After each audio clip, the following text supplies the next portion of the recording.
Blech. Not a fan of the first Terrifier. I watched it, was not my cup of tea personally. However, I am so happy for the filmmaker and the team and the crew. It's so nice to see somebody break through and see that word of mouth. It's beautiful. And even though it's not my cup of tea, I have a shit-eating grin, and I'm on the sideline just going, "Go, baby, go, baby, go!" Because I think it's just, I think it's tremendous. I think it's wonderful. Yeah, I mean, I personally, I enjoyed both the films. I have not seen the second one yet, by the way. I have not seen the second one yet. The second one is like much better than the first one in almost every way. Really? Yeah, well, I mean, it's a little more thoughtful. There's an actual story of sorts. Some of the other characters are somewhat okay, engaging enough.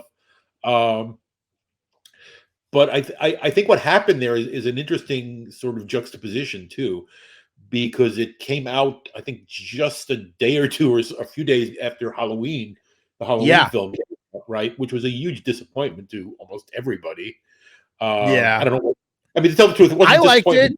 I'm not a big Halloween. I'm not like, it's not a sacred franchise for me. So I went in with no expectations. I had a good time. I was like, all right, this is fine. I like at least until the end. Yeah, to me, it's almost every one of the Halloween movies, with the exception of the first one and the third one, which is an entirely different story being told. Right. I get bored. It's just like, all right, it's like I don't. If you're going to do a formula film, play with the formula, do something. Agree. Thoroughly agree. And then the opposite end of that, which I don't understand with a lot of sequels, is that they completely throw away everything that was established. Right. And it just doesn't resemble. It is it completely loses its identity because they go so far off the beaten path. Well, it was like the last Texas Chainsaw film, which that almost played like it was written by somebody who had a friend describe to him the story of the original Texas Chainsaw Massacre and say, "Oh, could you write a sequel to this? You can't see the film, but could you write a sequel to what I just told you?" I have to tell you, so here's the thing. Again, not a sacred cow for me, but I worship the first one, obviously. I had fun. I had fun with that one. And here's the other thing too, just to harp back on Halloween 3, talk about the premier example of what we were talking about, the Renaissance movie that, Texas Chainsaw Massacre 2 is great as well with Dennis Hopper. One of my favorites, actually. Yeah, that is just balls to the walls fun. But this notion that, I'm sorry, say that again. Abe Bartalos worked on it. Oh, I mean, that dude is a friggin' rock star, man. Like he's done everything. He really has. Like it's kind of crazy. I really want to talk about Street Trash for a little bit before we wrap up here. But yeah, Halloween 3 is that great example of that movie that had its resurgence 30 years after it came out. People fell in love with that movie in 2012, about 10 years ago. Misjudged at the time because it wasn't a sequel to what they were expecting. Right. And I think the audience and the critics just sort of said, well, why did you bother to do this? This isn't what we wanted. That scene, I always reference the scene in Back to the Future Part 2 when Marty sees the hologram for Jaws 19.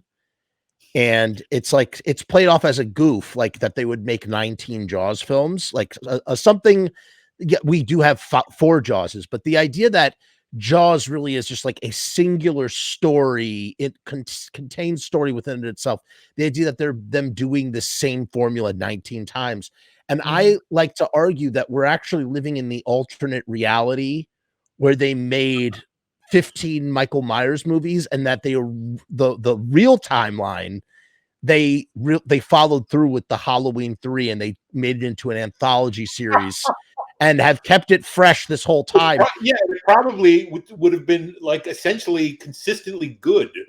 Right. And we're living in that parody universe where we seriously take on 15 Michael Myers movies with bleeding interest. I'm not against sequels or remakes or reimaginings or franchises. Right. I'm against a lack of imagination. And me too. I feel like anytime you're just sort of treading water and just giving, all right, here's more of the same and more of the same and more of the same. What I don't understand, and I felt this like since I was young, is that people, film companies that are doing this kind of stuff, especially horror genre that people generally get into because they love it, right? They should be like looking for like real talent because there's tons of it out there. Instead, they're perfectly happy to get hacks to just keep churning stuff out or whatever. They're not, they need to have a little more respect.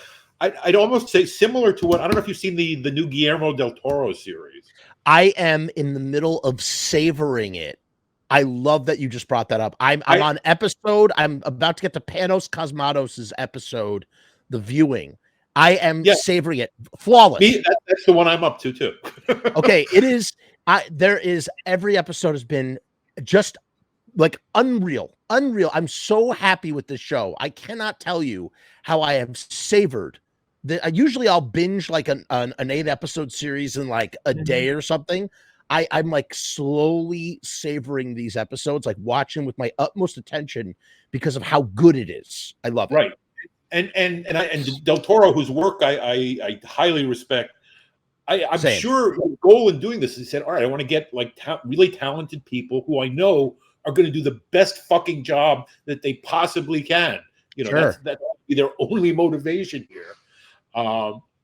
And I wish film studios operated that way, where they brought in people who they knew because of their passion. Well, obviously they'd have to prove a little bit of talent and ability, but sure. The fact is, with passion, you'll pull everything through. You'll get to the end. You'll try to give them the most satisfactory end result that you can. So if I was Jason Blum, if I was Jason Blum from Blumhouse, yes, and I was making movies for $3 million, because that's what he does. He makes a movie for like $1 to $4 million, right?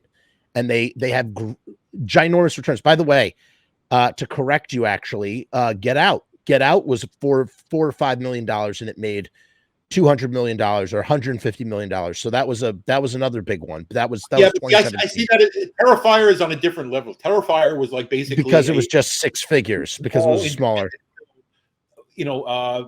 True. Yes, Get Out. You're right. He was already a major television star. Get Out was made by a studio, and Terrifier was not. You're right. Okay. So yes. So then I stand corrected, actually. But if I was Jason Blum, I would take the budget. I would write off 2 of those movies. Let's say that you take $6 million, 2 $3 million movies. Okay, we're not going to make these $3 million movies, and instead, let's take that $1 million and chop it up into 10 pieces, or even more. Let's chop up some of them into 20 pieces, $50,000 each, and let's go out there and we're going to issue these as grants and let filmmakers. Right. Could you imagine, I don't know how many, sorry, I'm really bad with math. Let's see here, 10, 60, that's 60 movies. If you did 100K, you gave 60 filmmakers $100K budget. You got to imagine statistically that a couple of those movies are going to just be bangers. Well, if you carefully chose the people, more than a couple would pay off. It would be people shit out. Studios shit out $6 million. They don't even blink an eye at $6 million. To think about the investment in, yeah, right. That's what I'm saying. But to think that what they could be incubating with that kind of investment, the type of creativity they could be incubating, and they don't, and it's a shame. I think that, as far as I'm aware, nothing of that sort has really been attempted on, at least on a feature film level. No, I think it's considered too risky overall. I think they just don't come to it with a certain mentality. That's why the Del Toro show, I think, is so successful, in that it's like it knows exactly what it's doing. It knows what it wants. It's not like somebody who's doing it and the only result they're concerned about is the financial one. Right. Especially because they're not worried about box office numbers. I mean, yes, they're worried about numbers, but they're not worried about how much this is making in the weekend gross. It's already being distributed into all these homes, so it's like, right. And beyond, I mean, the thing is, I'm sure the show is, I mean, it look, there are probably dozens and dozens of very creative people working on all aspects of it.